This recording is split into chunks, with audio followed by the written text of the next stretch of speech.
A listening session geared toward finding ways to combat growing violence at East Lansing High School brought out dozens of concerned students, parents, and people from the community. Many shared their ideas about how the city and the school district can improve safety. Our Shamir Owens was there and shares more on tonight's conversation. Shamir? Sherry, there were so many people at tonight's session that the group had to move to a larger space. And with this large group came a lot of thoughts about changes many want to see in the schools to ensure their children's safety.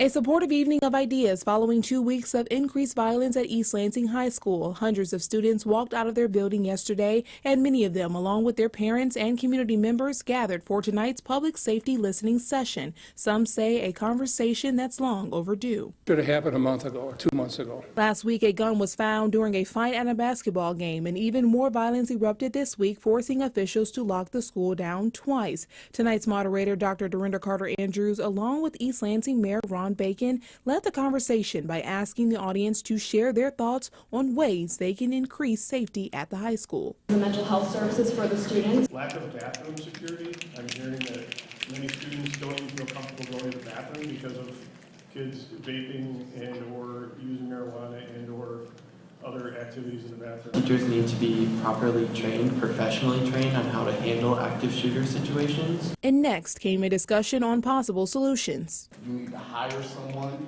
to man the campus, someone to walk the hallways in between classes. Stress training and de-escalation at the same time. If I'm going to be suspended for leaving the school during an unsafe time, when the school is not a safe environment, then these students should be having consequences. Let us into these schools so we can walk the halls. We're volunteering us and you ain't even got to pay us. Mayor Bacon says tonight's session is only the beginning. We'll catalog these answers, we'll look into our side of the thing as a city, and then we'll share them with the school, and hopefully we can come to some resolutions.